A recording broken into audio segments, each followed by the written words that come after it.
Jesús es Señor. Jesús es Señor. Aleluya, aleluya. Aleluya, aleluya. Aleluya, aleluya.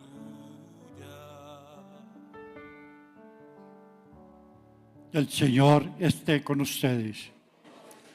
Lectura del Santo Evangelio según San Juan.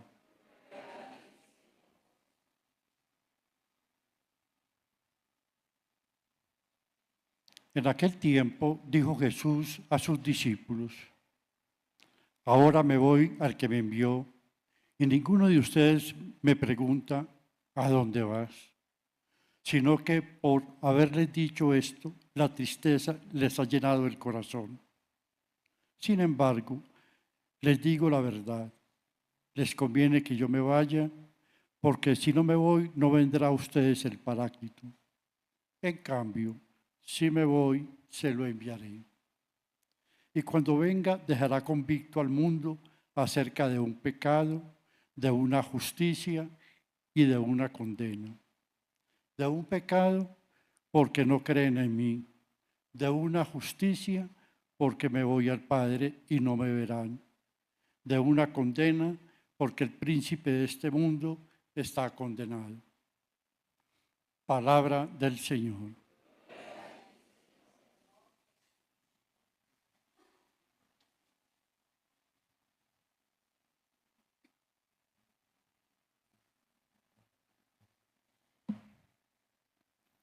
Les he dicho, queridos amigos, que el libro de los Hechos de los Apóstoles también es llamado ¿cómo?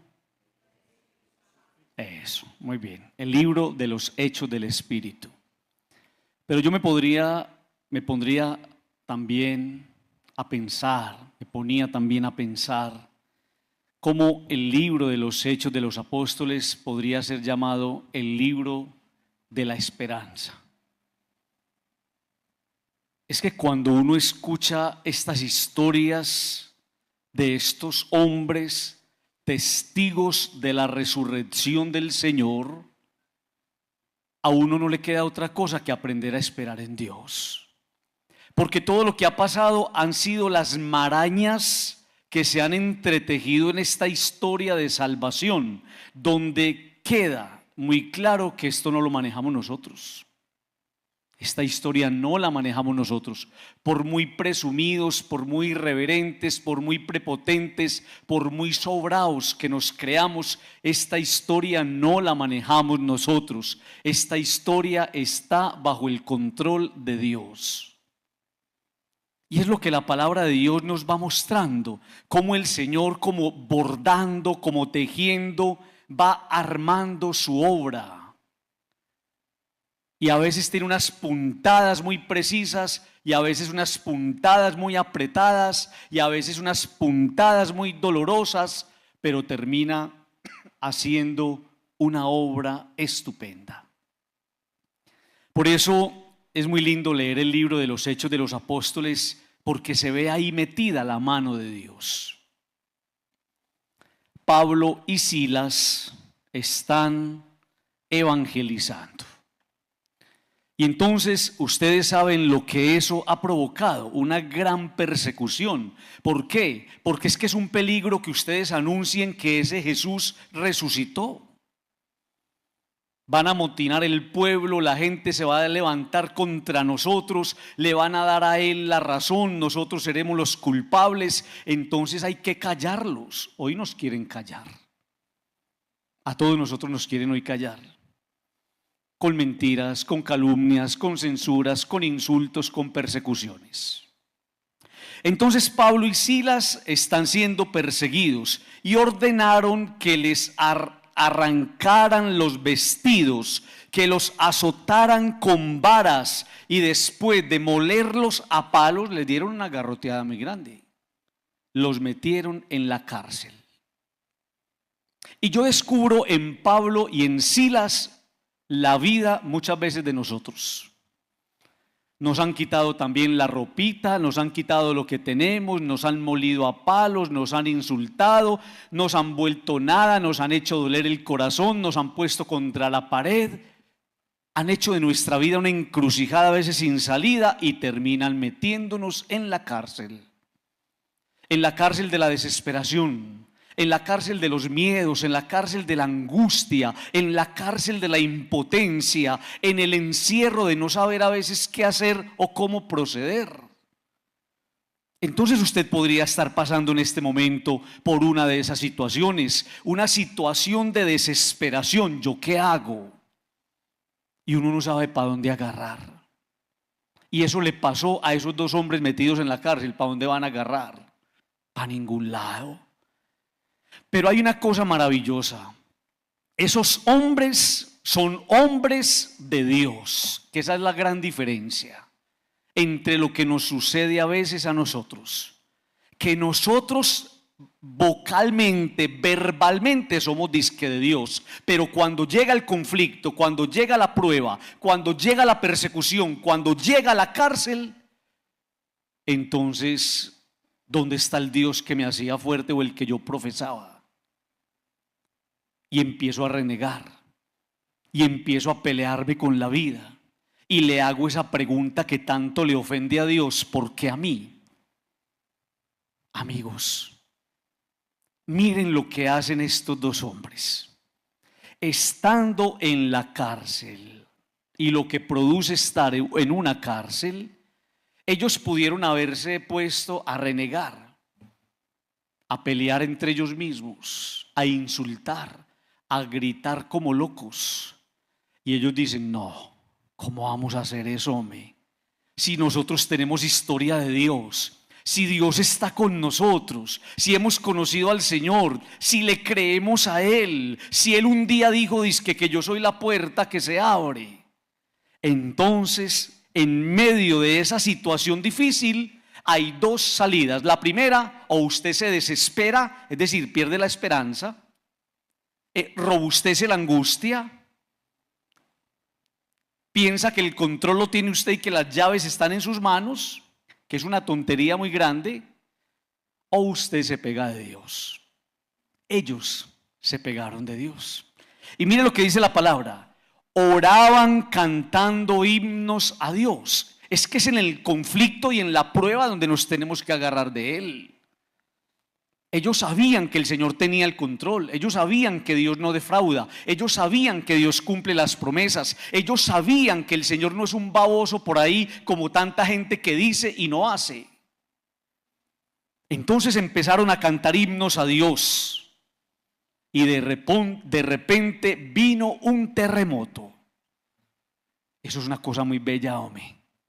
Es que eso es lo que hace la oración. La oración es un terremoto que sacude lo que tenga que sacudir, que hace que se caiga lo que se tenga que caer, que hace que se abra lo que se tenga que abrir y que hace que se cierre lo que se tenga que cerrar. ¿Por qué a la palabra le interesa ligar la oración de aquellos hombres con un terremoto? Para entender que su oración es capaz de moverlo todo.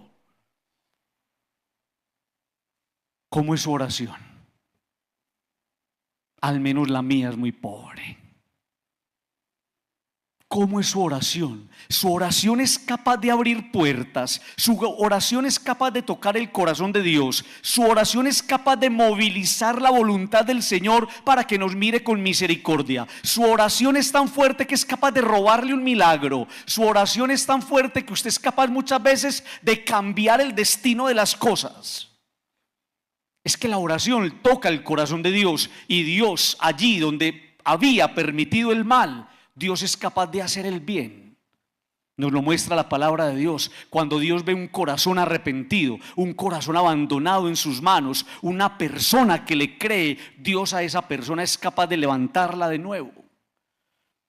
Estos hombres empezaron a cantar, y vino un terremoto y temblaron los cimientos de la cárcel y se abrieron todas las puertas.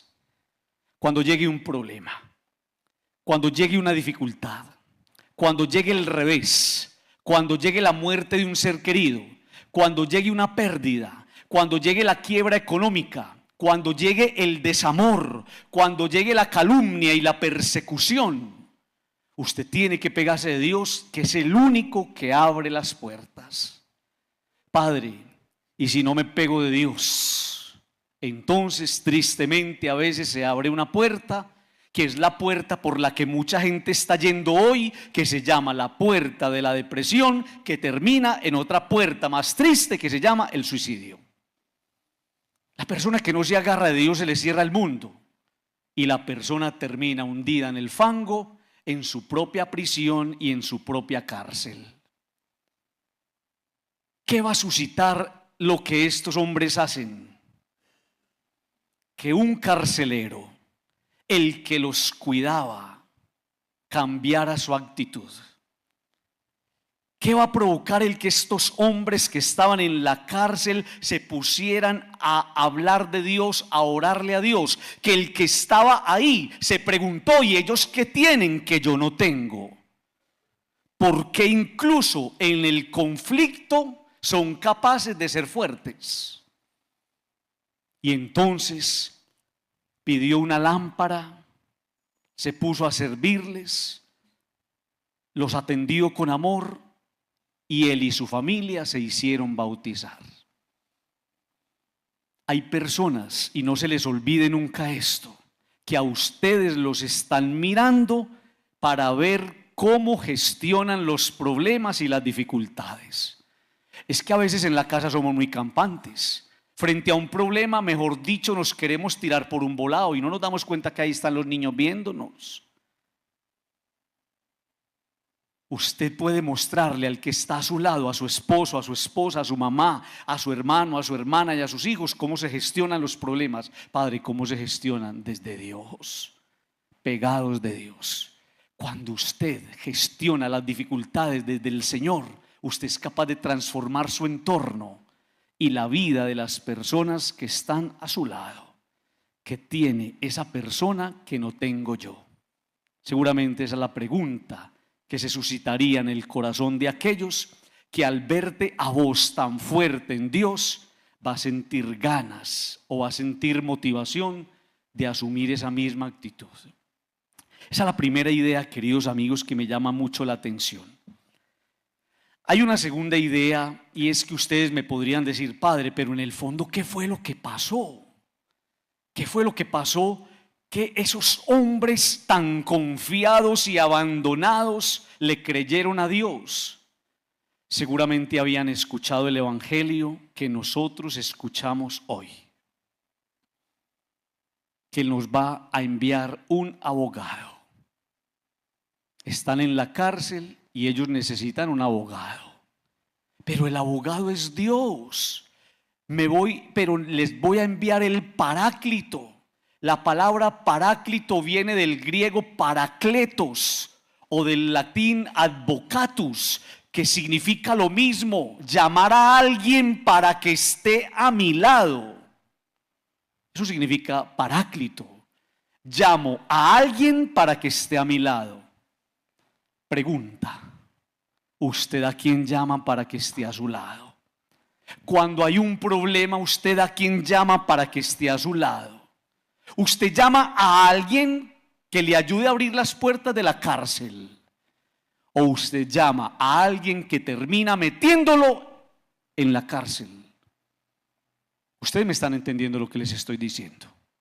Que uno a veces en el conflicto, en el problema y en la dificultad tiene dos caminos: llama a alguien que te ayude a vencer la cárcel, y tristemente termina uno llamando a alguien que termina metiéndolo más en la cárcel. ¿Usted a quién está llamando?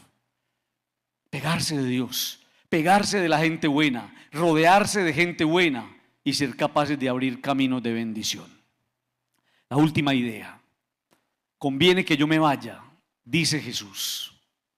¿Cómo así que conviene que usted se vaya si lo necesitamos? No, conviene que yo me vaya para mandarles a alguien. Y miren qué cosa tan especial. El mismo Jesús siente la necesidad de salir. Es que yo me tengo que ir, porque si no me voy no va a venir a ustedes. Y esa indicación tiene que servir para la vida. Amigos, a veces hay que salir de alguna parte, a veces hay que salir de un lugar, a veces hay que salir de una relación, a veces hay que salir de un vicio, a veces hay que salir de un círculo, a veces me tengo que salir de una empresa o de un trabajo, de alguna parte donde estoy perdiendo la vida. Porque hay lugares que se convirtieron en cárceles, hay personas que se convirtieron en prisiones, hay situaciones que se convirtieron en sepulcros. Y esos no son lugares para vivir, son lugares para escapar de ellos. Por eso conviene que yo me vaya, y Jesús sale, porque a veces hay que salir. Uno no se puede aferrar a puestos, a poderes, a personas, a fama, a reconocimientos, a aplausos, a venias, a historias ya vencidas. No, hay que dar el paso. Y Dios seguramente te trae hoy a este lugar para decirte que también tú tienes un lugar que tienes que vencer y del que tienes que salir. Que nos ayude el Señor y nos conceda a todos nosotros la gracia de hacer vida esta palabra en nuestra propia vida. Digan conmigo amén.